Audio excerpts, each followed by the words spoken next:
Assalamualaikum warahmatullahi wabarakatuh. Tujuan dari cerita ini adalah untuk memberikan inspirasi dan wawasan, bukan untuk menyinggung, menilai, atau menyudutkan siapapun. Saya berharap kisah ini dapat diambil sebagai pelajaran bersama, tanpa mengurangi esensi dari kejadian yang sebenarnya. Sebelum video ini dilanjutkan, saya mohon keikhlasan teman-teman untuk subscribe dan like. Saya doakan Anda sehat selalu, panjang umur, dan dilancarkan rezekinya. Baiklah, kita mulai saja ceritanya. Langit sore menggantung malu-malu di atas SMA Nusantara. Warna jingga merebak pelan seperti air yang mengalir dari kuas raksasa, menyapu langit dengan tenang. Burung-burung kecil berterbangan kembali ke sarang, menciptakan siluet yang cantik di balik awan. Di atap gedung sekolah, sebuah taman kecil tersembunyi dari keramaian, menjadi tempat paling damai di seluruh penjuru sekolah. Disitulah Alia biasa menghabiskan waktunya setiap pulang sekolah. Duduk diam, menatap langit, dan membiarkan pikirannya melayang. Alia bukan tipe gadis yang suka jadi pusat perhatian. Rambutnya dikuncir sederhana, wajahnya jarang ditimpa bedak, dan suaranya begitu pelan hingga kadang tak terdengar. Tapi ada sesuatu dalam caranya menatap langit. Seakan ia sedang berbicara pada sesuatu yang tidak bisa dilihat orang lain. Ia selalu membawa buku catatan kecil yang sudah penuh coretan puisi dan kutipan-kutipan rindu. Tak ada yang tahu bahwa setiap bait itu ditujukan pada seseorang yang bahkan belum ia kenal dekat. Seorang laki-laki yang hanya ia perhatikan dari jauh, Dimas. Dimas adalah kebalikan Alia. Ia populer, disukai guru dan murid, jago basket, tapi juga dikenal tidak sombong. Senyumnya bisa membuat satu sekolah lupa bahwa mereka sedang ulangan matematika. Tapi di balik semua sorotan itu, ada sisi dirinya yang jarang diketahui. Ia suka menggambar langit. Tak ada yang tahu, kecuali dirinya sendiri.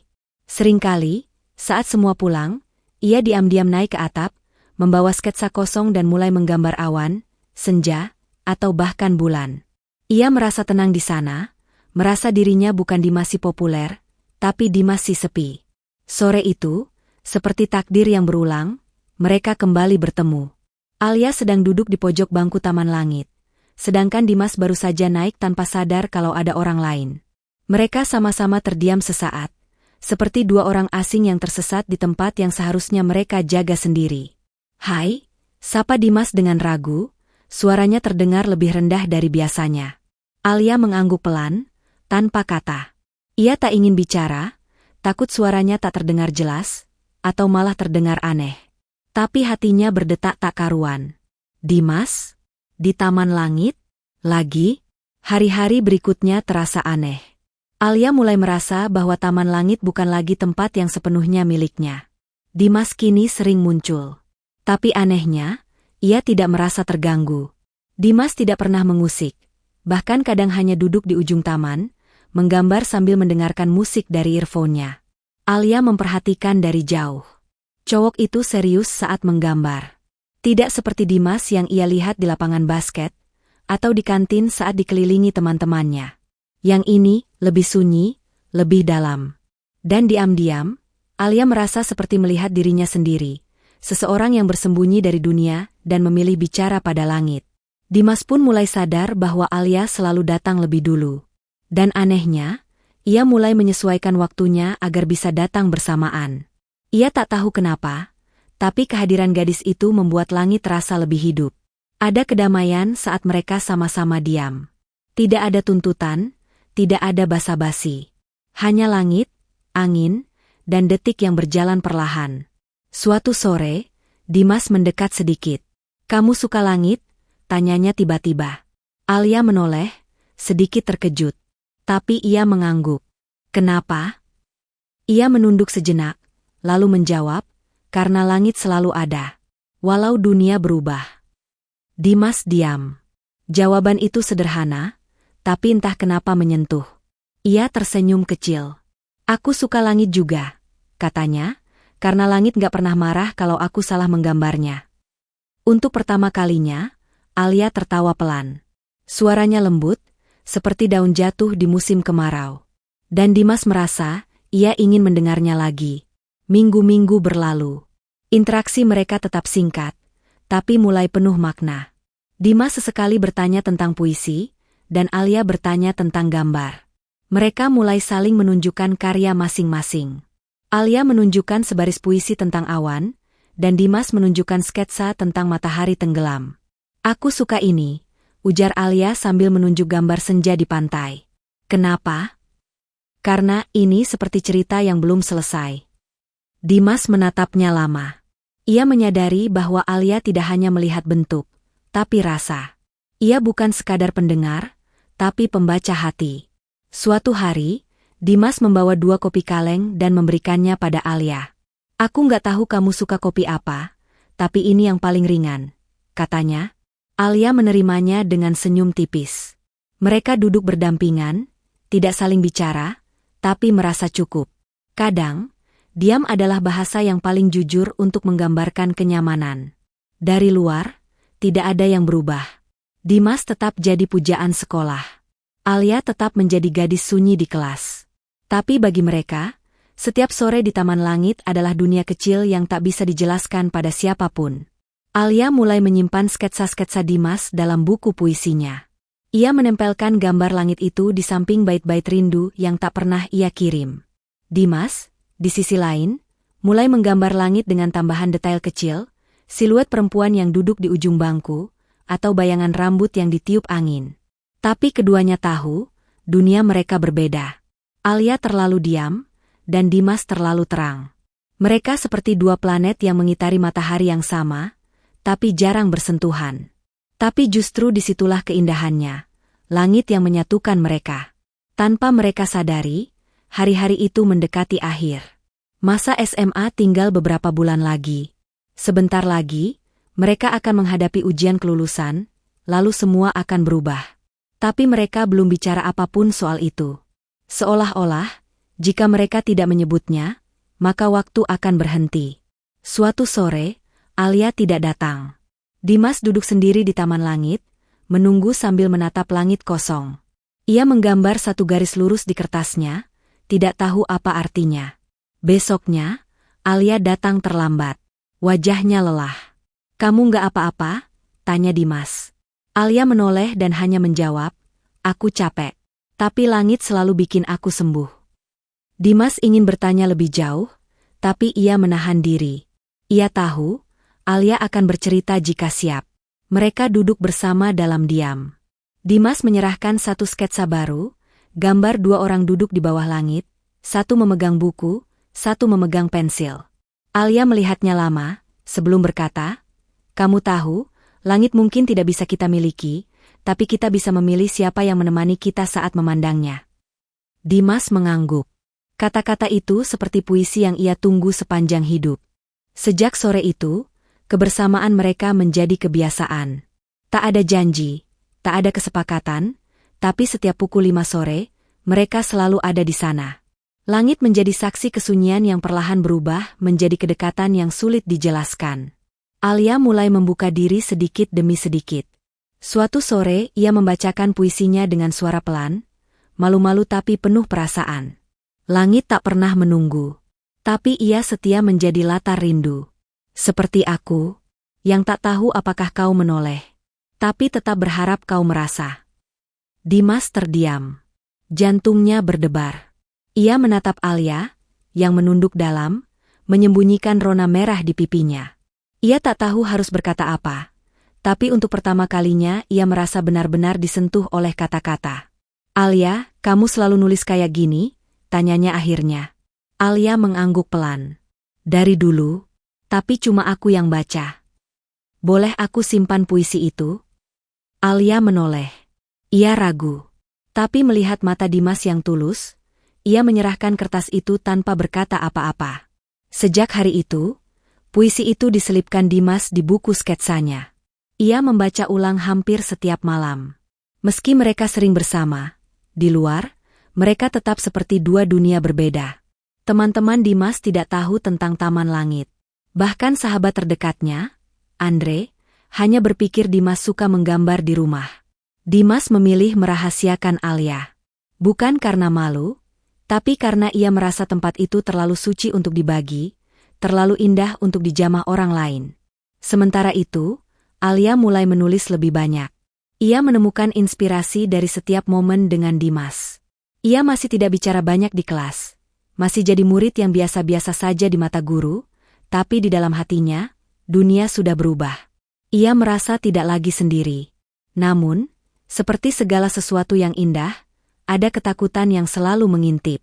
Ketakutan bahwa ini hanya sementara. Bahwa ketika waktu habis, mereka akan kembali jadi dua orang asing. Suatu hari di awal Maret, Alia pulang dengan wajah muram. Ia duduk di Taman Langit, menunggu Dimas, tapi hati kecilnya penuh kegelisahan. Ayahnya baru saja mengabarkan bahwa mereka akan pindah ke luar kota setelah kelulusan. Mutasi kerja yang tidak bisa ditolak. Saat Dimas datang, Alia hanya tersenyum kecil. Ia tidak tahu harus mulai dari mana. Haruskah ia bilang sekarang? Haruskah ia jujur tentang betapa berat hatinya? Tapi Dimas juga datang dengan wajah berbeda hari itu. Ia duduk tanpa banyak bicara. Di tangannya ada surat. Surat penerimaan di sekolah seni di Prancis. Alia menatapnya saat Dimas membuka suara. Aku dapat beasiswa ke Paris. Bulan depan udah harus berangkat. Hening. Hanya suara angin yang menggoyang daun-daun kecil di sekitar taman. Alia tersenyum. Senyum yang retak. Selamat, katanya pelan. Harusnya aku senang. Ya, ujar Dimas sambil menatap langit. Tapi, kenapa rasanya berat banget ninggalin tempat ini? Alia ingin menjawab, tapi ia tahu suaranya akan pecah.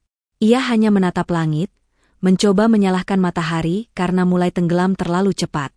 Mereka tetap datang ke Taman Langit, tapi ada ketegangan yang menggantung di udara. Mereka tertawa, tapi tidak selepas dulu. Mereka saling menatap, tapi terlalu takut berkata jujur. Suatu sore, Dimas membawa satu lukisan besar. Ia menggambarnya semalam suntuk. Lukisan tentang langit senja, dengan dua siluet duduk berdampingan.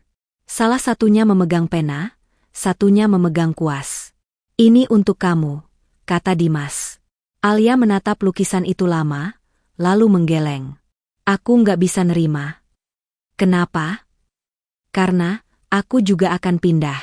Ayahku dipindah tugaskan. Kini Dimas yang diam. Ia tidak tahu harus tertawa atau menangis. Ia ingin marah pada waktu, pada takdir, pada langit yang selama ini mereka percayai.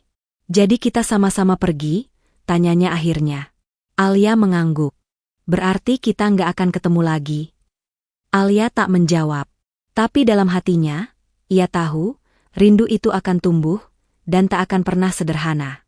Di hari terakhir mereka di Taman Langit, mereka tidak bicara apapun. Hanya duduk berdua, menikmati detik yang entah kenapa terasa terlalu cepat berlalu. Dimas mengambil sebuah kertas kecil dan menulis. Langit kita masih sama. Tapi rindu ini, tidak akan pernah sederhana. Ia menyelipkan kertas itu ke dalam buku puisi Alia. Lalu berdiri.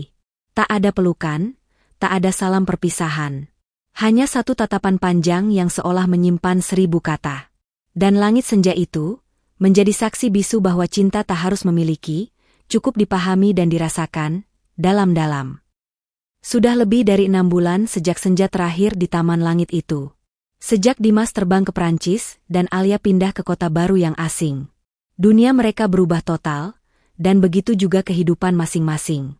Dimas kini tinggal di apartemen kecil dekat kampus seninya. Hari-harinya diisi kelas menggambar, proyek seni, dan jadwal yang padat. Tapi di sela semua itu, ia selalu menyempatkan duduk di jendela kamarnya, memandangi langit Eropa yang jauh dari jingga senja Indonesia. Setiap kali ia menggambar langit, selalu ada siluet perempuan yang duduk diam di bawahnya. Ia tidak pernah menyebut nama dalam lukisan-lukisan itu, tapi ia tahu, itu Alia.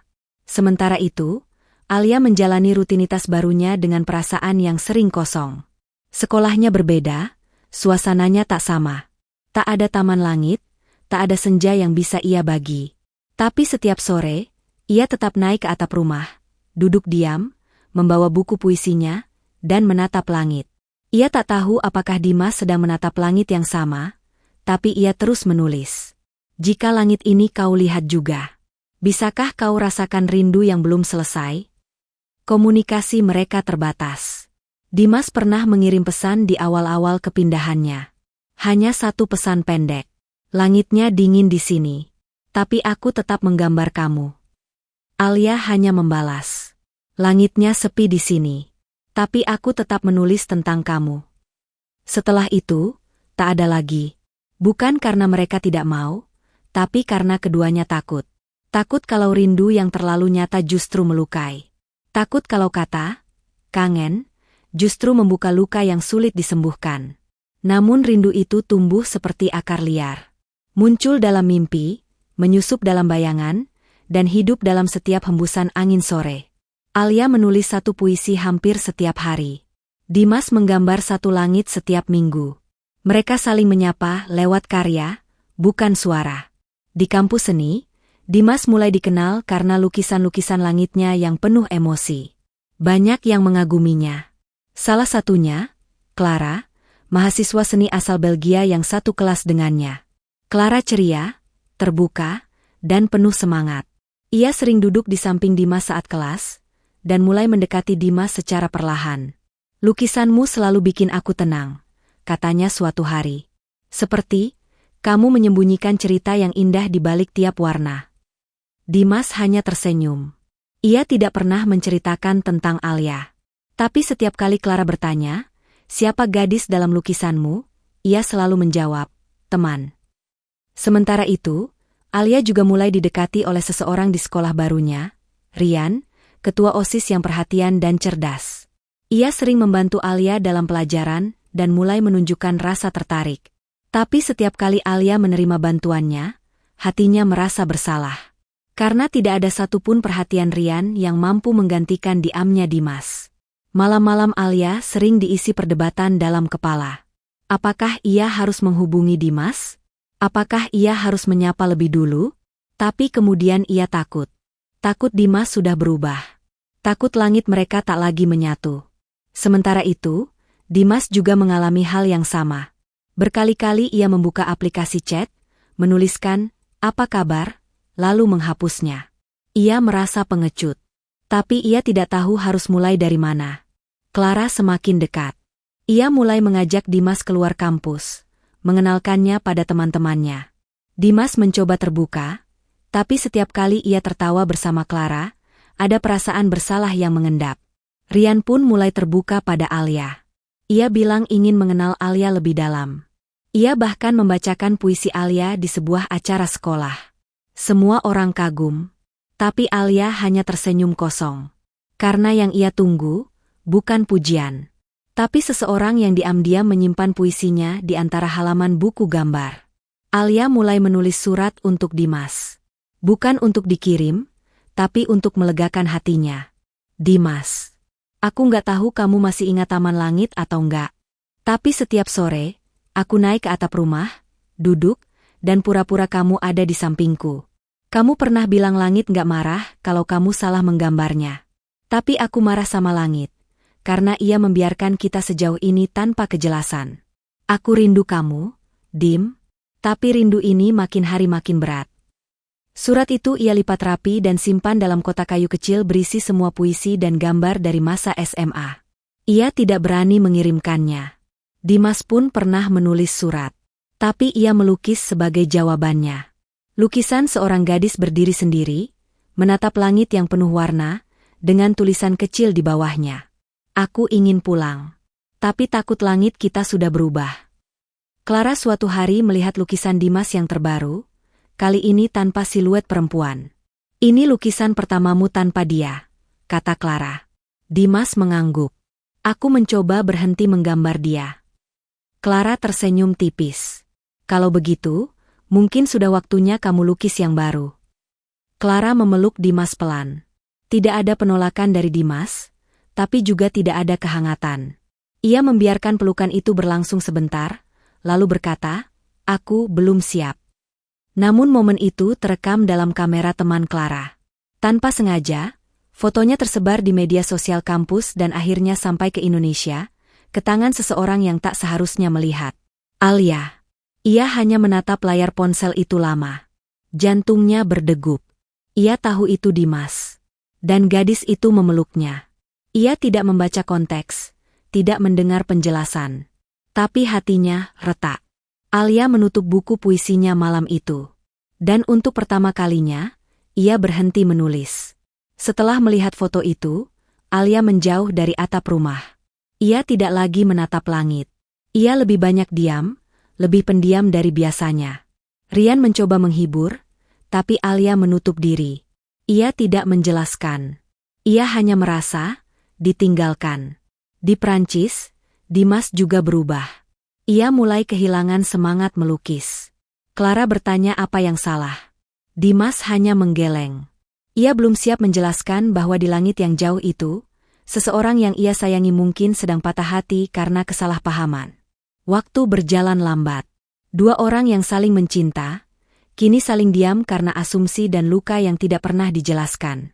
Suatu malam, Dimas melihat kembali gambar lama dari Indonesia, lukisan senja di taman langit dengan dua siluet. Ia melihatnya lama, lalu membuka emailnya dan menulis pesan. Alia, aku nggak tahu kamu masih baca atau enggak. Tapi aku cuma mau bilang, aku belum pernah berhenti mikirin kamu. Aku tahu aku pengecut. Aku nggak nyapa kamu duluan karena aku takut kamu udah bahagia. Tapi kalau kamu masih ingat aku, dan kalau kamu belum benci aku, tolong balas email ini. Karena aku pulang bulan depan. Dan aku ingin ke Taman Langit, kalau kamu masih mau duduk di sana bersamaku. Email dari Dimas tidak langsung dibaca Alia. Saat itu ia sedang dalam fase menutup diri. Kotak masuknya dibiarkan terbengkalai, notifikasi pesan tak lagi menggugah rasa penasaran seperti dulu. Namun pada suatu sore yang mendung, ketika hujan turun dengan diam dan lembut, Alia iseng membuka emailnya. Matanya langsung menangkap satu nama yang begitu familiar. Dimas. Tangan Alia gemetar saat membuka pesan itu. Ia membaca setiap baris dengan perlahan, mengulanginya beberapa kali. Dan air matanya jatuh saat membaca kalimat terakhir. Aku ingin ke Taman Langit, kalau kamu masih mau duduk di sana bersamaku. Namun alih-alih langsung membalas, Alia menutup laptopnya. Ia bingung. Sakit karena merasa ditinggalkan masih terasa. Tapi rindu yang ditahan berbulan-bulan kini meronta. Malam itu, Alia membuka kotak kayunya kembali, membaca ulang semua puisi yang ia tulis tentang Dimas. Membuka surat yang tak pernah ia kirimkan. Dan entah keberanian dari mana datang, ia mengambil pena dan kertas, menulis satu surat balasan, lalu memotret dan mengirimkannya via email. Kalau langitmu belum berubah. Aku masih di sini, duduk di bawah langit yang sama. Tapi kali ini, aku nggak bawa puisi. Aku cuma bawa hati yang belum selesai menyayangimu. Sebulan setelah email itu, Dimas benar-benar pulang. Ia menjejakkan kaki di bandara dengan dada yang penuh debar. Ia tak langsung pulang ke rumahnya, tapi menuju tempat yang paling ia rindukan, Taman Langit. Ia berdiri di sana, di antara bunga-bunga liar yang tumbuh lebih tinggi dari dulu. Langit sore mulai membentuk warna-warna oranye keemasan. Dimas membawa bukunya, dan satu lukisan baru yang belum pernah ia tunjukkan pada siapapun. Dari kejauhan, seorang gadis berjalan perlahan. Rambutnya dibiarkan terurai, matanya menatap Dimas dengan ragu, tapi juga dengan rindu. Alia. Mereka berdiri berhadapan. Tak ada kata. Hanya diam. Tapi diam itu hangat, bukan canggung. Mereka tersenyum kecil, lalu duduk berdampingan di bangku yang dulu pernah menjadi tempat ribuan senja mereka. Dimas mengeluarkan lukisan itu, lalu menyerahkannya pada Alia. Lukisan itu adalah Taman Langit, dengan dua siluet yang sudah tidak samar. Satunya adalah Dimas, dan satunya adalah Alia, duduk berdampingan, memandang senja yang sama. Alia memandang lukisan itu lama, lalu menatap Dimas. Aku sempat berpikir, kamu beneran hilang, ucap Alia lirih. Aku juga sempat berpikir, kamu udah lupa, sahut Dimas pelan. Mereka tertawa pelan, lalu Alia menyandarkan kepalanya di bahu Dimas. Langitnya belum berubah, kata Dimas. Tapi rindunya makin dalam, balas Alia. Hubungan mereka tak langsung pulih seperti sedia kala. Mereka perlu waktu. Perlu banyak bicara, mengurai benang yang kusut karena asumsi, diam, dan rindu yang tak sempat dituntaskan. Dimas meminta maaf atas keberadaannya yang menghilang. Alia juga menceritakan rasa sakit melihat foto itu. Mereka tertawa atas kesalahpahaman konyol, tapi juga menangis karena tahu, jika salah satu dari mereka menyerah di tengah, mungkin cerita ini tak akan ada akhirnya. Rian, yang perlahan sadar bahwa hatinya tak pernah dimiliki Alia, memilih mundur dengan dewasa. Ia bahkan menyelipkan sebuah catatan kecil dalam buku Alia sebelum lulus. Kau bukan milikku, tapi aku senang pernah mengenal puisi yang kau tulis. Sedangkan Clara, setelah Dimas jujur tentang Alia, tak marah. Ia justru berterima kasih karena lukisan-lukisan itu membantunya melewati masa sulit. Ia pamit baik-baik dan berkata, "Teruslah melukis langitmu, Dimas. Karena dunia butuh lebih banyak cinta yang jujur." Setelah lulus SMA, Alia dan Dimas memilih jalur berbeda. Alia masuk Universitas Sastra, Dimas melanjutkan sekolah seni di dalam negeri. Tapi mereka tetap dekat, bukan karena lokasi, tapi karena hati mereka sudah sama-sama memilih untuk tetap bersama. Taman Langit menjadi tempat yang sakral bagi mereka. Setiap ulang tahun, setiap hari jadi, atau bahkan hari-hari tanpa alasan, mereka akan ke sana, membaca puisi, melukis langit, atau hanya duduk diam. Langit memang tak pernah berubah, tapi manusia bisa. Rindu pun bisa jadi lebih kuat atau melemah tergantung siapa yang menjaganya. Dan mereka memilih untuk menjaganya. Komplikasi ini bukan sekadar tentang rindu yang rumit. Ini tentang pilihan. Memilih untuk bertahan saat jarak merenggangkan perasaan, memilih untuk diam atau jujur, memilih untuk percaya bahwa seseorang di bawah langit yang sama masih menunggu. Alia dan Dimas jatuh cinta dalam senyap, terluka dalam diam, dan akhirnya kembali dengan pelan. Karena cinta yang dewasa tak selalu tentang ucapan manis, tapi tentang keberanian untuk menunggu dan memperjuangkan. Hubungan Alia dan Dimas, yang semula terasa manis dan penuh ketulusan, perlahan mulai goyah ketika mereka memasuki kehidupan kampus. Bukan karena cinta mereka pudar, tapi karena dunia yang mereka masuki kini berbeda. Dunia yang lebih besar dari langit taman mereka. Alia tenggelam dalam kegiatan sastra. Ia mulai aktif menulis, mengikuti perlombaan, bahkan sempat beberapa kali diundang menjadi pembicara di seminar remaja. Nama Alia mulai dikenal. Puisinya tentang langit dan rindu yang dulu hanya dibaca Dimas, kini dibaca ribuan orang. Sementara itu, Dimas sibuk dengan proyek pameran pertamanya. Ia mulai dikenal di dunia seni kampusnya sebagai pelukis muda berbakat. Salah satu lukisannya yang paling mencuri perhatian adalah seri bertajuk Langit Tak Lagi Sama. Lukisan penuh siluet seorang gadis bermata sendu yang memandang langit dengan berbagai ekspresi. Lukisan itu adalah Alia. Tapi dunia tidak tahu. Masalah mulai muncul saat mereka makin sulit bertemu. Kesibukan, tugas, deadline, hingga undangan acara yang tak pernah habis, mulai menciptakan jarak. Jarak yang tidak kelihatan, tapi terasa. Pesan yang biasanya saling dikirim tiap pagi dan malam, mulai terlewat. Video call digantikan dengan pesan suara. Dan bahkan kadang, hanya centang biru tanpa balasan. Semuanya memuncak pada malam ulang tahun Alia. Dimas, yang berjanji akan datang setelah pameran selesai, justru membatalkan secara mendadak. Ia memilih menyelesaikan lukisan terakhir yang harus dikirim ke galeri seni, kesempatan besar yang tak bisa ia lewatkan. Alia kecewa. Bukan karena hadiah, tapi karena kehadiran Dimas lebih penting dari semuanya. Ia duduk sendirian di kafe tempat mereka berjanji bertemu. Menatap kursi kosong di seberangnya, dengan lilin kecil menyala di cup cake sederhana yang ia beli sendiri. Dan untuk pertama kalinya, air matanya jatuh bukan karena rindu, tapi karena kecewa. Malam itu, Alia tak mengangkat telepon dari Dimas. Tak membuka pesannya. Ia pulang, memeluk bantal, lalu menuliskan sebuah puisi yang tak pernah ia kirim. Aku tidak butuh langit, jika kamu tak lagi jadi warnanya. Keesokan harinya, mereka bertemu. Tapi bukan untuk memeluk, melainkan beradu kata. Alia marah. Dimas membela diri. Kata-kata mereka bukan lagi puisi dan warna, tapi saling menyakiti. Aku ngerti kamu sibuk, Dim. Tapi kamu tahu nggak rasanya ditunggu dan nggak datang-datang. Aku juga nggak main-main, Li. Pameran ini kesempatan besar buat aku. Kamu tahu itu. Tapi kenapa kamu selalu memprioritaskan semua itu duluan sebelum aku? Karena aku kira kamu ngerti. Kamu Alia yang selalu bilang rindu itu nggak sederhana. Tapi ternyata kamu juga bisa semudah itu kecewa. Dan itu menyakitkan. Keduanya diam setelah kalimat itu meluncur. Seolah dunia mereka terbelah. Tak ada pelukan. Tak ada maaf. Mereka pulang tanpa mengucap selamat tinggal. Dan sejak hari itu, tak ada lagi pesan yang dikirim. Tak ada suara. Hanya diam. Alia menumpahkan semuanya dalam tulisannya. Ia menulis cerpen dan puisi yang syarat luka dan kecewa. Namun ia tak menyebut nama Dimas sekalipun. Semua tokoh fiksional, tapi pembaca tahu, di balik kalimat-kalimat indah itu ada rasa yang nyata. Salah satu puisinya yang paling viral.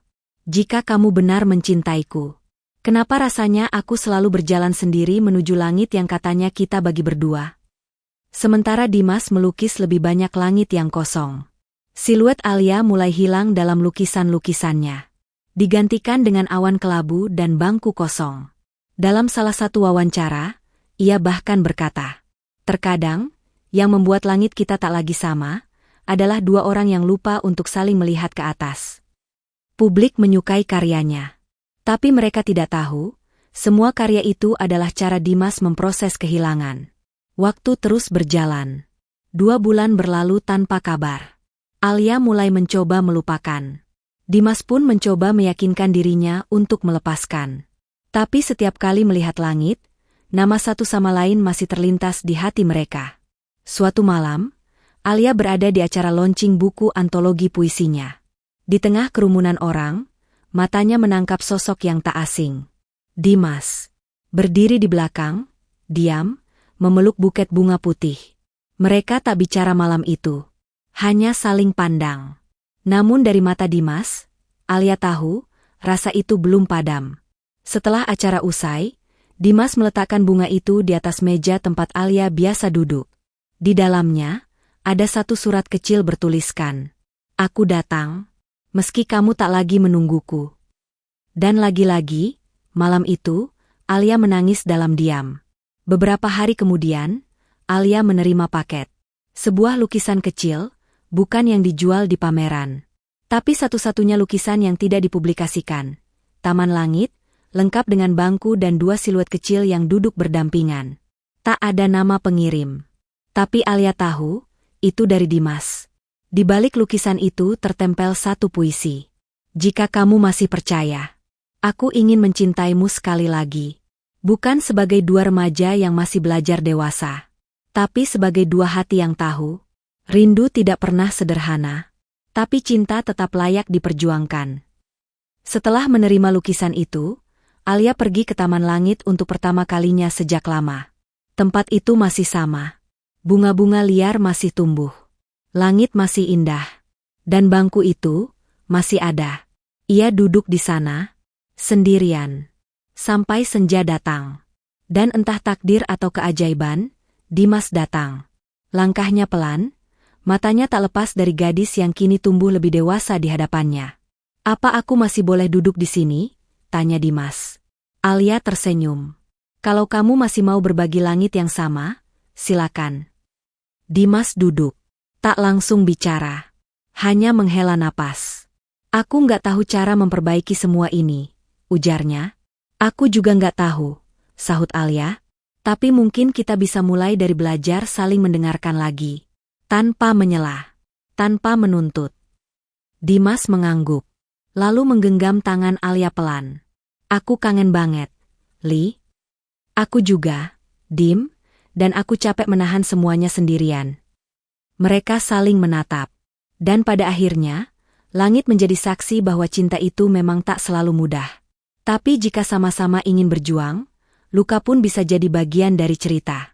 Klimaks cerita ini bukan soal pengkhianatan, tapi tentang bagaimana 2 orang yang saling mencinta bisa saling menyakiti karena ego, karena diam, karena tidak saling jujur atas rasa lelah dan rindu yang tertahan. Alia dan Dimas nyaris kehilangan satu sama lain. Tapi cinta, ketika tidak digenggam terlalu keras, akan menemukan jalannya kembali. Karena di bawah langit yang sama, selalu ada kesempatan untuk memulai ulang, selama rindu belum berubah menjadi penyesalan. Hubungan Alia dan Dimas tidak kembali seperti sedia kala dalam semalam. Tidak ada pelukan dramatis, tidak ada ucapan, "Aku mencintaimu," yang meluncur cepat. Sebaliknya, mereka memulai kembali dengan pelan, dan dengan luka yang mereka akui bersama. Alia menulis dalam jurnalnya, Cinta tidak bisa dilanjutkan di halaman yang sama. Harus kita balik dulu halamannya, walau masih basah oleh air mata. Mereka memulai dari obrolan ringan. Bertukar cerita tentang keseharian. Tentang tugas kuliah.